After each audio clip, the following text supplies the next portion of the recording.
Okay, sorry, the recording wasn't starting. I'm Abena Mwaku. I am the private sector team program analyst in PRH in the service delivery improvement division.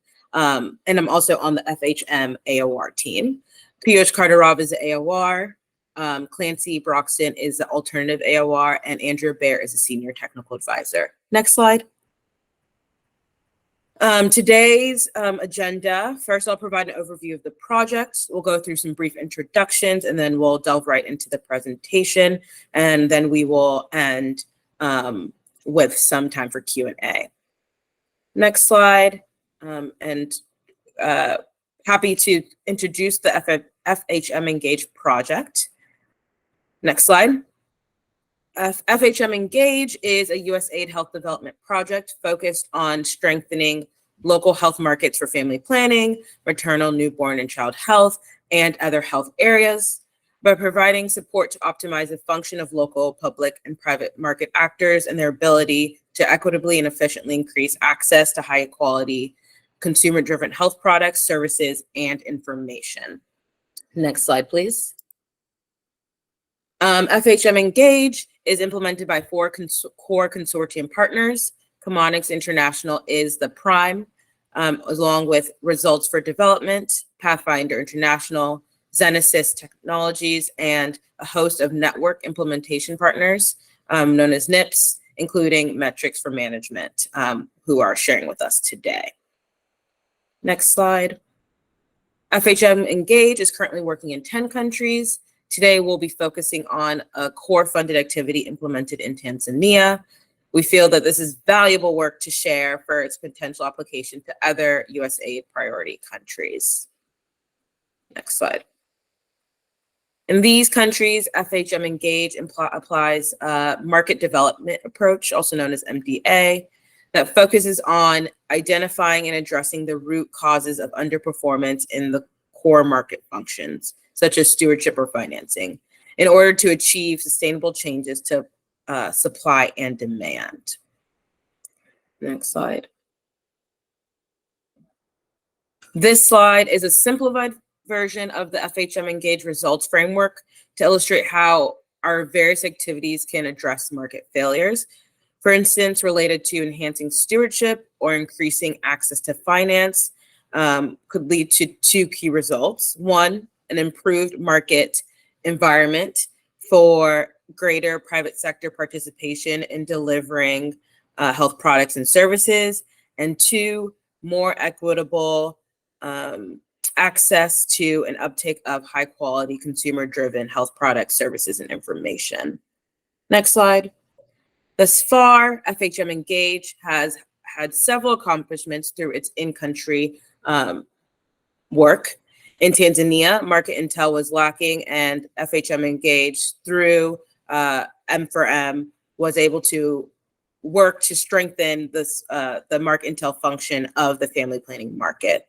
And as a result, FHM Engage pioneered a new approach for market sizing to expand private sector participation and improve decision-making around target market interventions for family planning products within the country.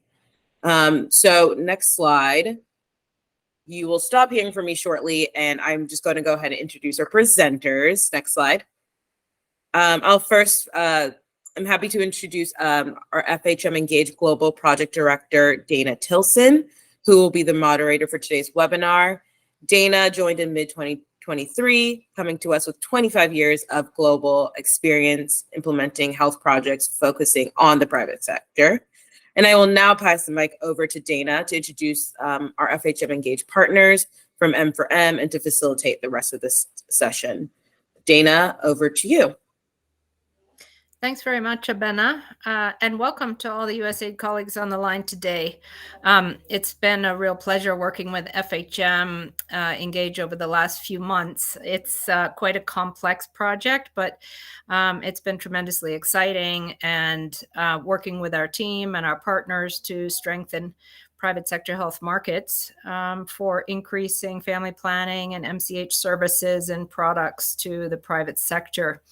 One of our key priorities for FHM is to help countries increase market intelligence about family planning, supply and demand, in order to encourage the expansion of the private sector in provision of FP services and delivery of contraceptives.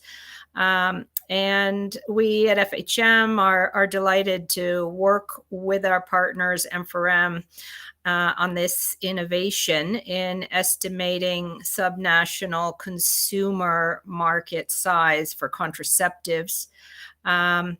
They developed this initially in Tanzania, and FHM is now working with them to conduct this analysis in Ghana and Nepal. The analysis is intended to be used by the commercial sector and social marketing organizations and the public sector to help guide decision-making in contraceptive investments by stakeholders, and to understand what the potential volume and value for contraceptives, different contraceptives are at a subnational level. Next slide, please. So I'd like to introduce Dr. Nirali Chakraborty, who is the Chief Strategy Officer at Metrics for Management. Nirali has a PhD in health systems and has held previous positions as research director at M4M and research positions at Insight Metrics with PSI and the World Bank, among others. So let me hand it over to Nirali to introduce Metrics for Management and her team to present the findings from the analysis in Tanzania. Thank you so much, Dana. And good morning, everyone, and thank you for joining us. We're about to get right into our presentation, which is what you came here for. But before we do that, I want to take 1 minute to introduce Metrics for Management to you, in case you don't know us yet. You should, but if you don't. We are a small nonprofit based in Baltimore. We specialize in creating data-driven insights for global health projects, focusing on issues of equity and increasing access to goods and services for the population. We do this with really focusing the end user in mind for our products and services, and create, among other things, simple to use but rigorously underpinned metrics and measures, such as the equity tool, which was created with a lot of support from USAID and members of the team who are on this call today.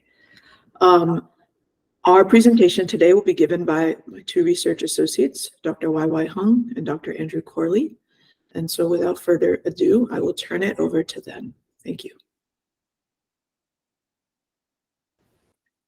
Thank you, Nirali. So today we'd like to share with you our approach to estimate the market size of potential private sector family planning products in Tanzania. Knowing the need to better engage the private sector, we built on previous work that was done by Shop Supplies, looking into geospatial patterns of private sector family planning use, as well as FHM Engage's earlier work in describing Tanzania's family planning market. This activity focused on providing more detailed family planning market information to meet the needs of the private sector partners. As we learned from the market description findings previously, we understand that the private sector would like to have highly detailed information on their potential new clients before deciding whether or not to increase or make new investment in the market. So considering the different types of market information that they may need, we use the 5 Ps framework of marketing to help guide our thinking of market intelligence. However, as we understand, much of this information often suffers from 3 common constraints.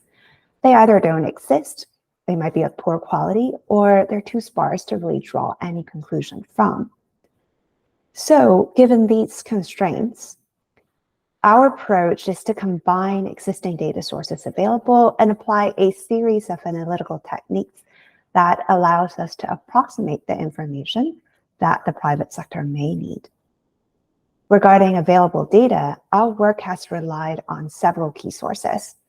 To produce new market intelligence, we've analyzed recent years of Tanzania DHS data, population data from Tanzania 2022 census, and facility data from Tanzania's health facility registry. When assessing clients' ability to pay for private market contraceptive products, we used FHM's asset to income estimator tool to generate median income by wealth quintiles. We also used information from the scientific literature to identify what are the plausible assumptions that we can apply in our estimates, and also including FHM Engage's prior work to inform these estimations. So today we'll walk through the findings that we have previously shared with the private sector stakeholders in Tanzania. What we will present here has been adjusted based on their feedback. Multiple rounds of DHS data shows that there has been a growing demand for family planning over the last 3 decades in Tanzania. As you know, the private sector, indicated here by the dotted line in the graph, has played an increasing role in expanding contraceptive access. While it is helpful to understand the trend, further analyses of combining DHS data can enable understanding more subnational information regarding contraceptive use. So for the next few slides, I'll briefly walk through our approach with you, then we'll get into the illustrative example. First, we have made a set of new maps that is tailored to more specific market intelligence needs. Given the challenge of often having insufficient data for the needed information, we overlaid several types of data to generate a set of maps at district and region levels that illustrate the distribution of contraceptive users and potential users. This is done through using Bayesian hierarchical models, analyzing data from at least the 2 most recent DHS surveys. We applied the methodology that was adapted from Mercer and Proctor. At the time of the project, however, DHS 2022 was not yet available, so what we've used instead was the individual data from 2010 and 2015 DHS surveys to estimate these proportions. Then we applied these proportions to the latest population data from the census at the same administrative level to arrive at an estimated number for each of these geographical units. We also overlaid facility information from the Tanzania's health facility registry to visualize the locations of all private sector facilities, including pharmacies and accredited drug dispensing outlets that are short as ADOs, to kind of give a sense of where the locations are that contraceptives can be sold. Besides generating a set of maps to visualize the subnational distribution opportunities, we also estimated the national level market size for several types of contraceptive products. We first began by estimating the number of users, which consists of 3 groups. First, we have a group of current private sector consumers. Second, we have a group of modern contraceptive users, but they get them from the public sector. And third, we have a group of non-modern method users, but they have a need for contraception. We understand that the second and the third group are potential convertible private consumers. From this potential number of users, we then consider the private sector method mix to estimate product preference and the associated price for each of these products. Applying certain assumptions that we will dive in more detail later in the presentation, we can then arrive at an estimated market size for different types of contraceptive products. As we have used a number of terminology throughout these analyses, we'd like to first clarify what they mean. So for sector, we've classified by private. That includes for-profit, non-profit, social marketing actors, as well as faith-based organizations. And for public sector, that includes government facilities and providers.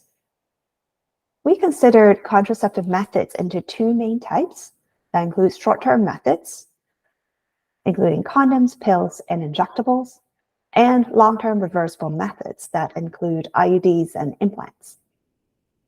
We have also categorized users by their financial capacity, which would define as women living in a household in the top 3 wealth quintiles in Tanzania.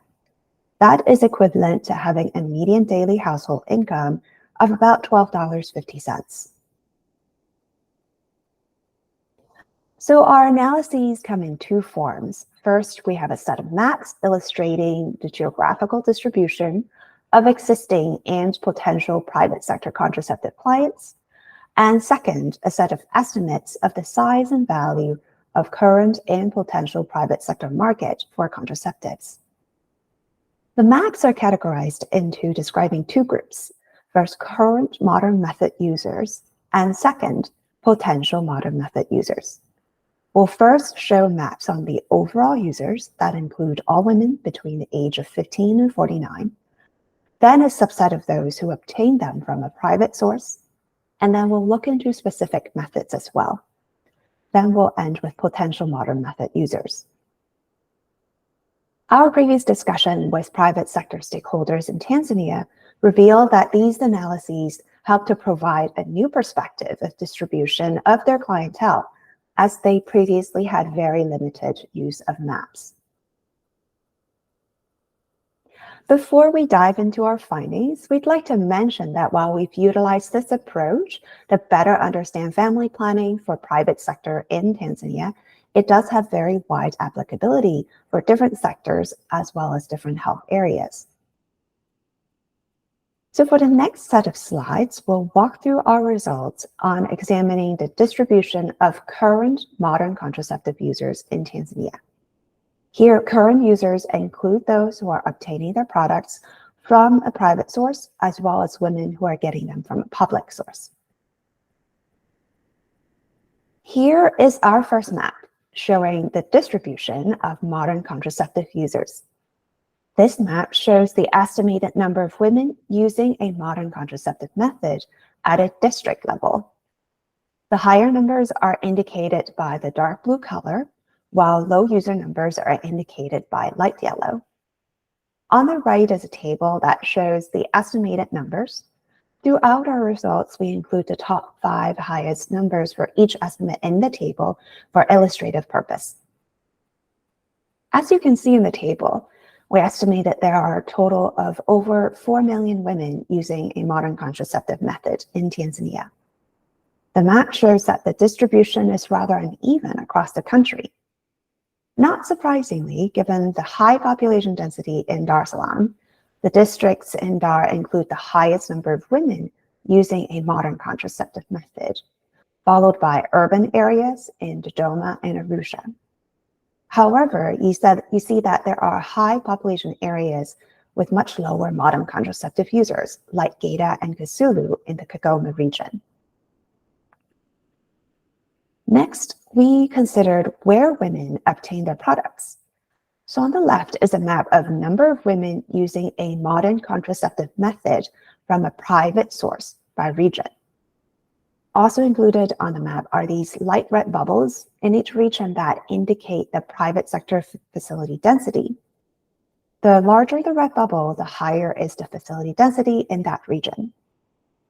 The facility density includes a number of types of facilities, like private health facilities, pharmacies, and ADOs.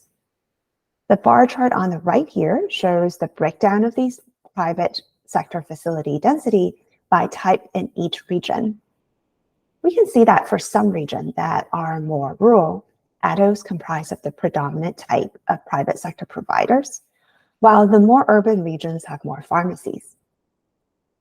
Besides knowing the overall density of private facility, it's also important to consider the types of contraceptive methods that can be sold by different facilities. With ADOs being the most restricted, really, to sell condoms only, while pharmacies can sell condoms, contraceptive pills, and EC. In general, more women obtain their contraceptive method from the private sector, where there's a higher density of private facilities, except for some regions like in Morogoro and Iringa highlighted. So for the next few slides, besides considering where women get their products, we also look into their financial capacity. While we don't have information on women's willingness to pay, we considered their household wealth in estimating their financial capacity, which we define as being in the top 3 wealth quintiles.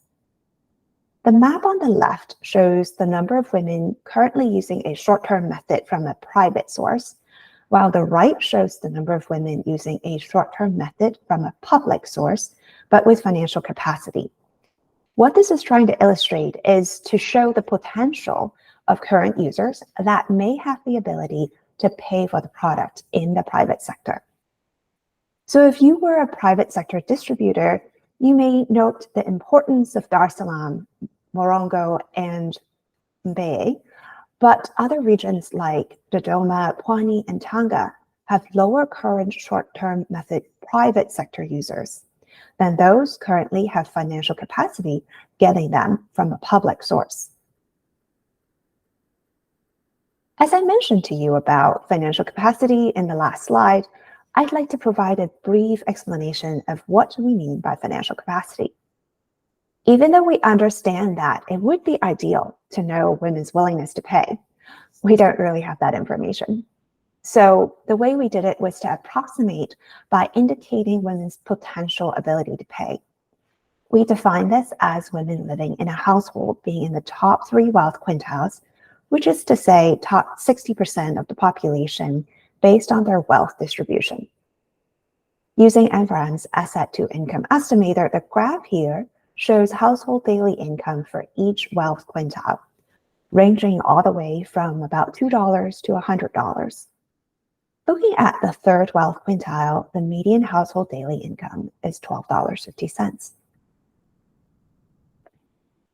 Next, we have a few slides on specific contraceptive methods of interest. So on this slide, we show the distribution of injectable contraceptive users. The map on the left shows the number of injectable contraceptive users getting them from a private source, and that on the right shows the number of women using injectables from a public source, but with financial capacity.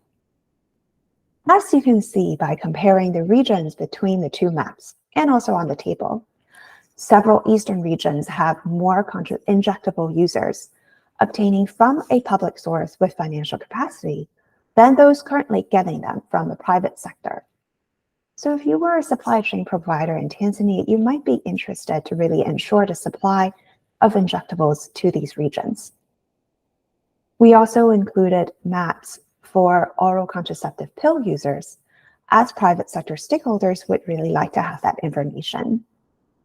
So we see that while more OCP users got their method from the private sector, there are some specific regions that have less private sector users than those with financial capacity getting them from a public source. Here, we have a map on implant users. Unlike the previous maps on methods, we here only show implant users getting them from a public source with financial capacity. And that's because currently implants in Tanzania are not allowed to be directly distributed by the private sector. So here we can see that several regions besides Dar es Salaam have a high number of implant users with financial capacity. I'll now hand it over to Andrew, who will walk through some more maps on potential modern method users and the estimation of the national level market size of contraceptive products. Thank you, Wai. Now that we've covered the results from our analyses of current modern method users, let's have a look at the opportunities around women who are not currently using a modern contraceptive method. These maps will look at 2 groups of women, women with an unmet need for contraception and women using a traditional method. Next slide, please. In this slide, you'll see illustrated the number of women by district who are considered as either having an unmet need for a modern contraceptive method or are using a traditional method. You see that a number of districts stand out as having a high number of women who are not using a modern contraceptive method. Let's first look at the eastern portion of the country. Despite having seen on the previous maps that Dar es Salaam has a high number of women using a modern contraceptive method, there remain many women in Dar es Salaam who have a need for a method. Similarly, Geita in the top left corner of the map has a large number of these same groups of women. Next slide, please. Now let's take a look at let's take the information we learned in the last map and go a step further. Here is a regional map that shows the distribution of women with a need for a modern contraceptive method who also conceivably have the financial capacity to obtain it from a private sector source. We can see on this map several regions have both the need and the potential for increasing contraceptive users in the private sector. Not surprisingly, Dar es Salaam has the highest number, but also Morogoro, Mwanza, Geita, and several neighboring regions also have high numbers of women who have an unmet need for contraception with the capacity to potentially pay for these products. Next slide, please. We've now finished going through the maps that show key indicators for private sector use, financial capacity, and geographic distribution. What we're going to show you now are some estimates of the current size of the Tanzania private sector market for 4 priority contraceptive products. The methods included in our analyses are injectable and oral contraceptives, implants, and IUDs. We're also going to show you some estimates of the potential size of that same market under a more enabling market environment that FHM is working to create, in which a portion of public sector clients and non-contraceptive users were to become private sector contraception users. We created these alternative scenarios to complement the information found in our series of small area estimation maps and to help our private sector partners to imagine the potential upside of increasing its existing client base for contraceptive products. Similar to the maps, these estimates are entirely new and were developed by our team exclusively for FHM Engage and our Tanzania private sector partners. Next slide, please. In our analyses, existing and potential private sector contraceptive clients are classified as belonging to one of 3 groups: current private sector clients, convertible modern method users, that is, those who obtained their method from a public source, and convertible potential modern method users, a combination of women considered as in need of a modern method and those traditional method users. DHS survey data combined with recent census data suggests that the population of current private sector clients for our 4 methods of interest is around 890,000. While we can fairly easily estimate the total size of the convertible modern method users and convertible potential modern method users groups, as we did with the size of the current private sector client population, estimating the proportion of each group that could be converted to new private sector clients requires us to apply a series of assumptions. I will describe the assumptions we apply to estimate the portion that might become private sector contraceptive consumers under slightly different circumstances a little while later. For the convertible modern method users, we estimate that there are around 2.5 million Tanzania women who fall in this category. However, after applying our model assumptions, we estimate that under the right market conditions, around 123,000 of these women could be converted to private sector contraceptive clients of our 4 methods of interest. For convertible potential modern method users, we estimate the total population of this group to be about 3.3 million. Of these 3.3 million women, we estimate that under slightly more favorable market conditions, 47,000 of these women could become private sector contraceptive clients. While these potential increases in client volume may seem modest, it's important to note that these figures are based on conservative estimates for private sector adoption in our hypothetical scenario. Our approach intentionally took a cautious stance to ensure realistic and attainable projections. As such, these seemingly incremental changes in client volume may in reality represent the tip of the iceberg, with the potential for more substantial growth in response to real-world market dynamics and receptiveness. Focused marketing efforts on these groups could increase the total private market size by over 150,000, resulting in a new total private consumer base exceeding 1 million women. Next slide, please. This slide illustrates one set of assumptions we must apply when producing our current and potential market value estimates: the product prices for the 4 products included in our analyses. As you can see, much of our product price data comes from on-the-ground intelligence collected from our in-country FHM colleagues. Next slide, please. Let's take a look at our first set of product volume and value estimates, the total current market value of the 4 priority products. In the left column, you see the estimated number of private sector clients split between our 4 main contraceptive methods. In the middle column are the number of units of each of the products that we estimate these clients purchase each year. And in the right column are the total revenue estimates for each product based on these unit sales and our retail price estimates. You can see, because of their relative popularity, injectable contraceptive methods and oral contraceptive pills are responsible for a large portion of the private sector's revenue from selling contraceptive products. When we began this activity, we had intended to include emergency contraceptive users in our analyses. However, stakeholder feedback confirmed that the usage rates available in survey data likely underestimated the method's utilization in Tanzania. The private sector volume and value estimates instead were derived by surveying key importers of the medication as to their sales volumes. Unfortunately, since this estimation method doesn't provide us insight into the size of the private sector client base for emergency contraception, we're not able to estimate how use may increase under the hypothetical scenario we will be presenting. Next slide, please. Another set of assumptions we had to make in our model when thinking about the potential to expand the Tanzania private sector for contraceptive services was the number of women who could be converted to private sector clients. For convertible modern method users, we looked at peer countries to see what their private sector utilization for contraception was. Based on private sector stakeholder feedback, we chose to use Kenya as an example of what Tanzania could aspire to. We compared Kenya's private sector utilization among those with financial capacity using our methods of interest with those in Tanzania to estimate how many public users would become private users. In our scenario, if Tanzania were to have a private sector utilization rate similar to that of Kenya, nearly 9% of current public users of our four methods would instead be obtaining services from a private sector source.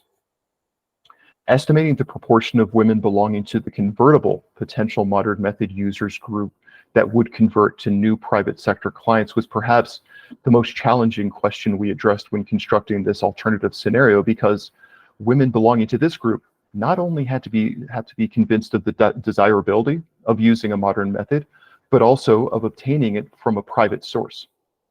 We reviewed the existing research to determine what a reasonable private sector adoption rate might be. We found intervention evidence from Burkina Faso in which media campaigns were shown to increase modern contraceptive prevalence by 6%. From this 6%, we assumed that 2%, about a third of new users, would be captured by the private sector, mirroring, as with the last group, Kenya's private sector utilization rate. Next slide, please. This slide represents the potential private sector contraceptive market increase for our four contraceptive products based on the influx of new clients that were either previously obtaining their product from a non-private source or were non-users before. In the left column, you see again the total client base divided into the four categories based on what we know about the relative popularity of each method. In the middle column are the estimated total number of units sold per product based on the number that would need to be purchased to achieve a full year's worth of protection.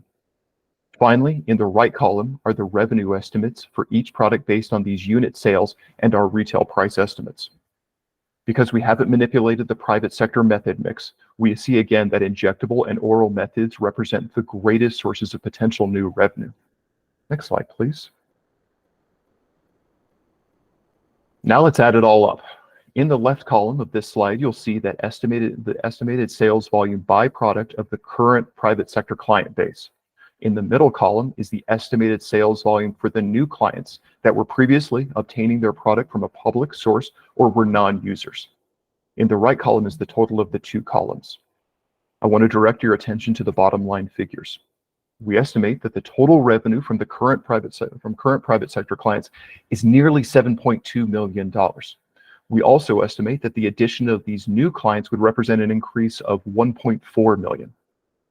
This additional revenue would increase the total private sector market value for these four products to over $8.5 million. In other words, under the right market conditions, many of which businesses themselves could help to create, revenue for these products could increase by nearly 20%. These figures offer an intriguing glimpse into what is possible for the future of the Tanzania private sector market for contraception. Next slide, please. Our experiences in estimating the geographic distribution and size of the Tanzania contraceptive market and engaging with private stakeholders have underscored the invaluable role that market intelligence can play in facilitating more informed business decisions. The value for new, innovative sources of market intelligence is clear, and FHM Engage is prepared to meet the demand. FHM Engage and M4M now have plans to expand this approach to several other FHM Engage countries, including Nepal, Ghana, and Kenya. Finally, while static maps illustrated today are useful in understanding these estimations, we know that the information is more informative and enriching when it is interactive. And so we'll be creating a data visualization component for Tanzania and every other country in which we apply this approach. Next slide, please. On behalf of my colleagues, Nurali and YY, I would like to thank you for attending this session. We look forward to hearing your questions.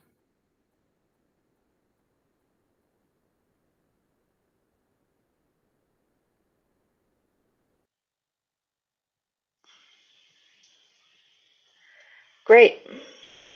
Andrew and Nurali and YY, thank you very much for this very interesting presentation and innovation and analysis of markets for contraceptive users for the private sector.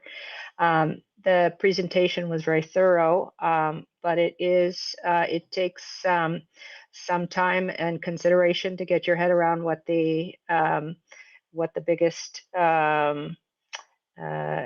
takeouts and how the information can be used in markets. So I'm just going to facilitate some question and answers and discussion among our target audiences and yourselves to understand from the wealth of experience of our audience on how this may be useful to people.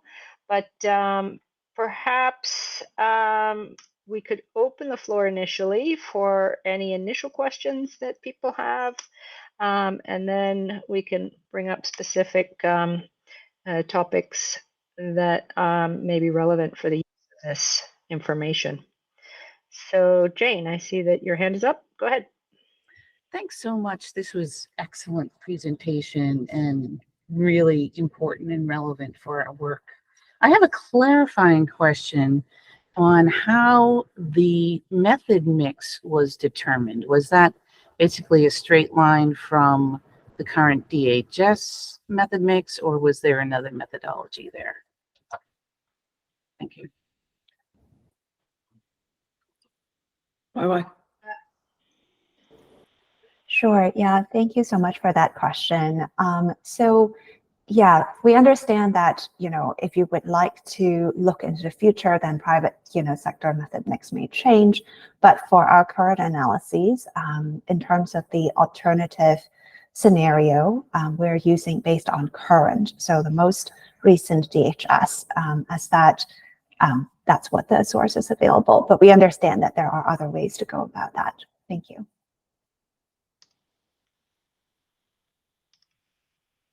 Additional questions?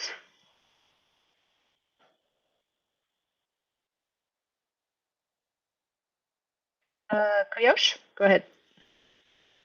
Hi, everyone, and thank you, Dana and FHM team for the excellent presentation. I just wanted to sort of get us thinking about maybe two aspects as related to USAID's program design, program implementation, and monitoring of the results. When it comes to thinking about engaging private sector, we always try to apply our total market lenses. And so having this kind of information really helps us to start thinking about how do we want to segment the consumers at the national or subnational level, and start thinking about potential for private sector, but also limitations. And so as a program manager, I will be at least looking at this kind of data as a baseline, as a starting point for measuring the success of my engagement with the private sector. And so, for example, this is just one way for us to look at what the ability may be among the users. It doesn't really tell us a lot about their behaviors and their willingness to uptake on the contraception from the public or private, but it really helps us at least to gain a little bit of confidence to say that in those regions or counties, we could start talking to the private sector about what we see as a potential to attract new users for uptake of contraceptives, in our case, OCPs, for instance, right? And so it gives us a little bit of information as a starting point to think about how to engage consumers so that private sector has a market to target. At the same time, I think it's important for us to also continue working with the government at the national and subnational level about the limitations that we are seeing in terms of, at least from the perspective of ability of paying by the consumers for the uptake of those services. And so some conversations with the government could be around what can we do to be more targeted in distribution of the free commodities so that potentially private sector sees more opportunities to come in with priced products. At the same time, keep the conversation going around certain methods that private sector is not ready to come in and offer them because they don't see, or we don't know much about the ability of the consumers to pay for it. And so looking at it from the total market perspective and being realistic in terms of what we see as a role for the private sector, but also engaging with the public sector, really gives the program managers more strategic approach and more realistic approach on how to engage private sector, and also gives us an opportunity to have a baseline and measure what we're able to achieve. And so these are super useful, and we hope that we will be able to start investing in this kind of data for us as a program managers at the country level, be a bit more strategic in not just informing our designs and our objectives for engaging with the private sector, but also be able to measure what the private sector is able to do due to our programmatic investments, for instance. So I invite my colleagues from USAID, but also Dana and the team, if you guys have anything to add, please. Thank you. Thanks very much, Guyos, for those insightful comments.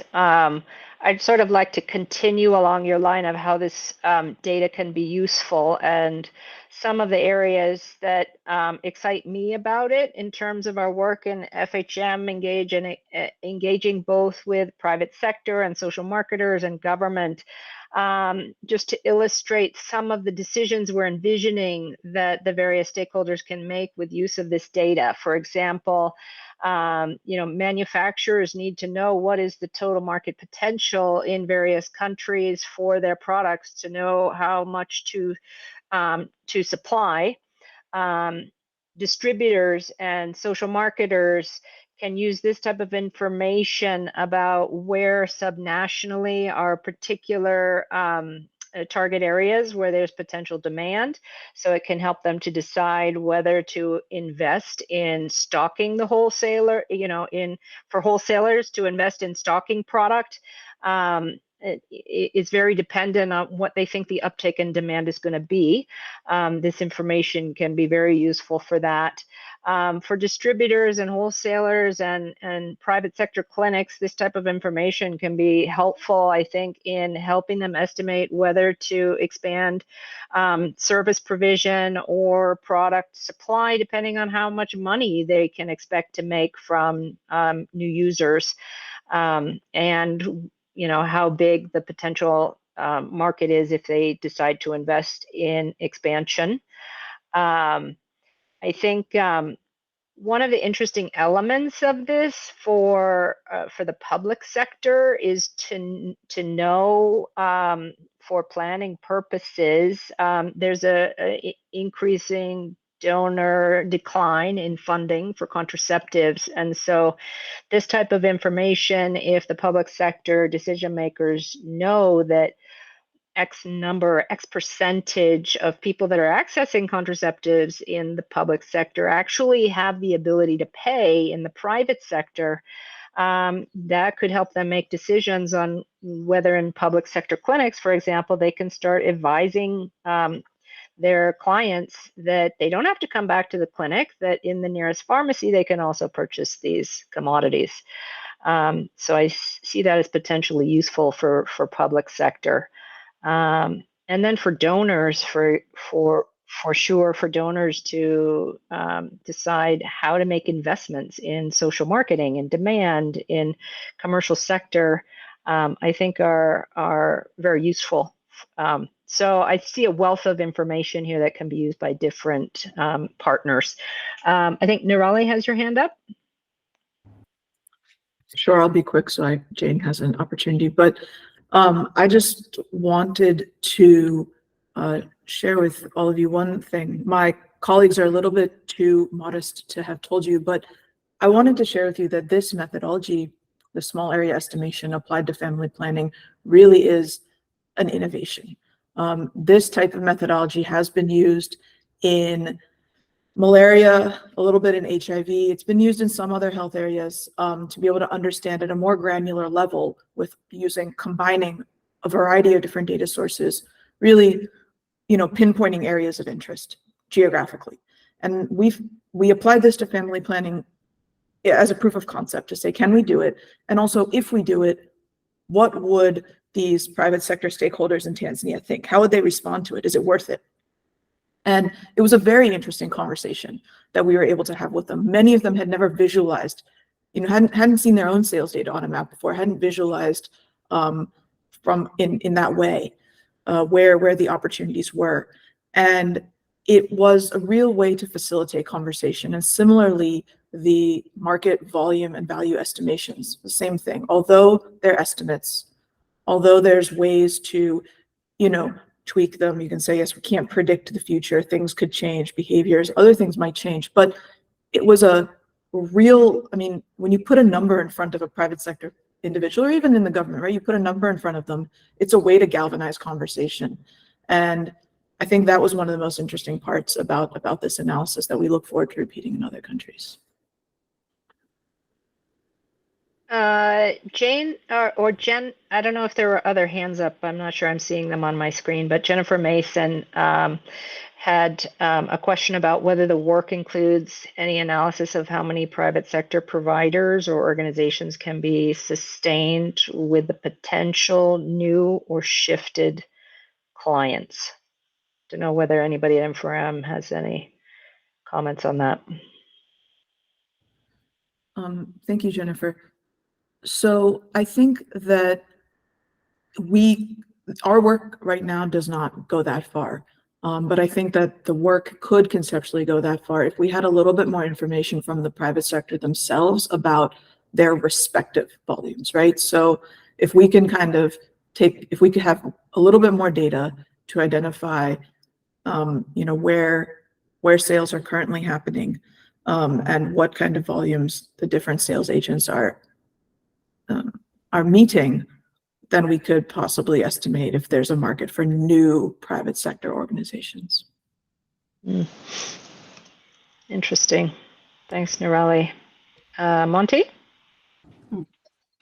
Hi, I'm Monty Achenbach, Technical Director for FHM. I wanted to build on what Nirali was saying, that kind of heads up for the next step over the next year of things we'll be looking at.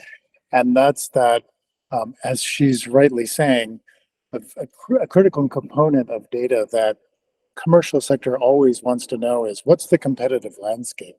So we know the potential demand. We also need to know who's currently supplying, where, what kind of volumes, so that as a potential new entrant in the market, I also know what kind of competition I'm likely to face, who's already there, who's offering what at what price point.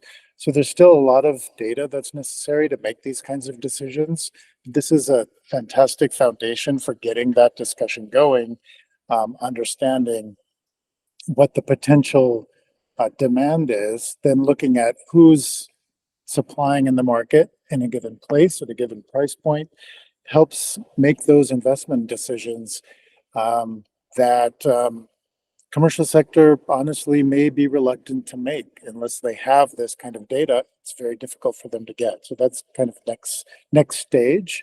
So stay tuned. Looking forward to offering even more in this market intelligence space. Thanks, Monty. Are there other comments, contributions? Piyush? I know we had this conversation a few times, but could you guys also share your thoughts around how this work relates to maybe more broader willingness to pay or market segmentation? Thank you.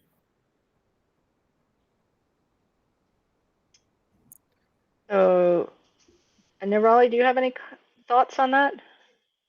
Sure. So as you saw in the slide deck, what we were able to do to say who could possibly use the private sector, the best way we could do that with the information we had was to say who has an ability to pay. And an ability to pay is very different than a willingness to pay. From the data we had available, we didn't have that information. And in most times, I think you won't, because a willingness to pay information requires a different type of study. But we are having the opportunity right now through this project to do some work of that type in Ghana to understand willingness to pay for a few contraceptive products. And that type of information is better than ability to pay. It's more detailed and will afford a better insight into the competitive landscape. Yes, thanks, Nirali. I think that will be an interesting analysis if we can use both the data from willingness to pay and this analysis